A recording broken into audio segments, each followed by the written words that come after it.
देखिए, अब कुछ नेता हैं जिनको पार्टी छोड़कर जाना है, तो उनको रोकने के लिए कोई क्या कर सकता है? हुँ। जिन सीनियर नेताओं को ज़िम्मेदारी दी गई थी कि अगर अपना कोई पर्सनल डिफरेंसेस हो ही सकता है, कुछ लोगों का किसी भी दल में, किसी भी ऑर्गनाइज़ेशन में, उस पर्सनल डिफरेंसेस को सॉर्ट आउट किया जाए, वो नहीं हुआ और उसके बाद में अगर उनको लगता है कि वो जाना है, तो वो जाए। और अगर आप देखेंगे कि जहाँ तक बंगाल के इलेक्शन का सवाल है, तो तृणमूल की तरफ से ममता बनर्जी ने बांकुड़ा की रैली में साफ-सुथरे लफ्ज़ों में कहा है कि हमारा टीम रेडी है, एक यंग लीडर्स भी बहुत सारे आएँगे और साथ ही सीनियर्स का भी गाइडेंस रहेगा। ये उन्होंने रैली में कहा है। अगर आप देखेंगे कि बंगाली बंगाली कल्चर की जहाँ तक बात होती है, तो बीजेपी कैसी पार्टी है? बीजेपी के अपने कोई नेता नहीं है। उनके पास ऐसे लोग जो है गए हैं और वो भी जिनके खिलाफ केसेस चल रहे हैं। तो क्या जो नेता जो यहाँ पे केसेस जिनके खिलाफ होता है, वो बीजेपी ज्वाइन कर लेने से वॉशिंग मशीन की तरह धुल जाते हैं? क्या बीजेपी पार्टी के पास में वॉशिंग यही मशीन आरोप है? तो आपके ऊपर भी लग रहे हैं। कोयला धुल घोटाले का जो आरोपी है लाला, उसको बचाने की कोशिश में ममता बनर्जी क्यों लगी हुई हैं? सीधे अमित शाह ने ये सवाल प्रेस कॉन्फ्रेंस के दौरान पूछे थे। नहीं, अब वो कैसे वो बोल सकते हैं कि सीधे सीधे क्यों बचाने में क्यों लगे हुए? कैसे आप कह सकते हैं कि बचाने में लगी हुई? अगर कोई आपका सेंट्रल फोर्सेस अगर आती है यहाँ पे कोई एक्टिविटी करती है, तो उन्हें अपना प्रोटोकॉल मेंटेन करना चाहिए। भाई बंगाल तो ऐसा नहीं है कि ये किसी गुजरातियों का स्टेट हो गया या यहाँ के सरकार को बर्खास्त कर दिया गया हो इसके को, ऐसा तो नहीं है। आप जब गुजरातियों का आएंगे स्टेट हो मतलब क्या कहना चाहते हैं आप?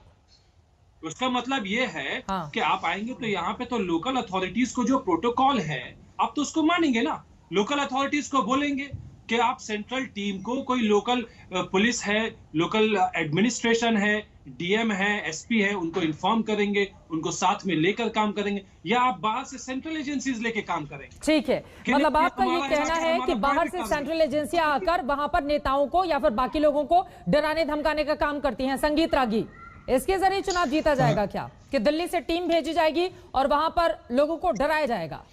देखिए देखिए देखिए चित्रा जी, बुरी तरह चित्रा जी आ रही हूँ सुनी जी, अब आपके पास ही आऊंगी। बोलिए संगीत रागी। देखिए चित्रा जी, मैं अपनी बात को आगे बढ़ाना चाहता हूं। देखिए बंगाल शक्ति पीठ है, शक्ति क्षेत्र है।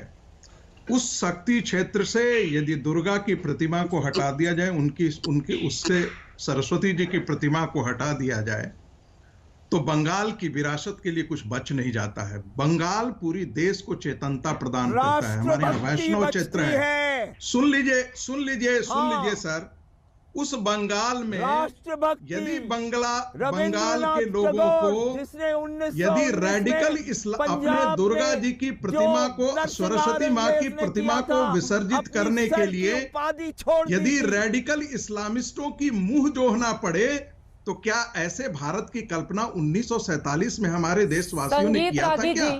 8,000 जो गरीब ब्राह्मण हैं उनको 1,000 रुपए भी तो मासिक भत्ता दे रही है ममता बनर्जी।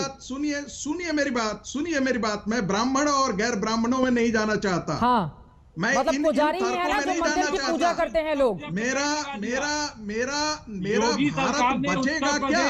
दुर्गा पूजा में भारत की विरासत बचेगी क्या?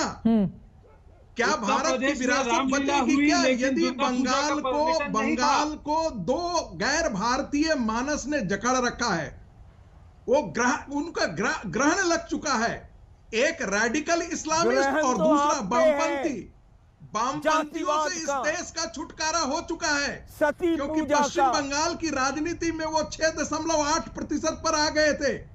रेडिकल इस्लामिस्ट से इस धरा को मुक्त करना आज के समय की जरूरत है सरकार में और बंगाल इसका नेतृत्व करेगा। ऐसी मेरी कामना भी है और मुझे ऐसी आशा भी है कि रेडिकल इस्लामिस्टों से मुक्ति का अभियान, उसका शंखनाद बंगाल की भूमि से ही होगा। सुनील चोपड़ा, तभी ये देश बचेगा। ठीक है, तभी ये देश बचेगा, नहीं तो लोग देश को बचाने की जिम्मेदारी संगीत रागी जी अकेले आपने ही ले रखी है। संगीत रागी जी, देश को बचाने की जिम्मेदारी आपने ही रखी है और बिना ये हिंदू मुसलमान के आप लोग, आपकी बात आगे क्यों नहीं बढ़ती संगीत रागी? बिना आपने हिंदू क्या मुसलमान की ट्राई आपकी नहीं बात किया आगे क्यों नहीं कि वो बढ़ती? दिल्ली आप क्यों नहीं सबको तक साथ में लेकर चलने की बात करते हैं? आप चित्रा जी ये प्रश्न आप उनसे पूछिए कि फ्रांस अपने आप को की बचाओ, घटना देश पर बचा लेगा सड़कों पर अपने वो आप को। मुसलमान क्यों आकर के खड़े हो जाते हैं? नमस्कार, मैं हूं अंजना ओम कश्यप। हमें उम्मीद है ये वीडियो आपको पसंद आया होगा।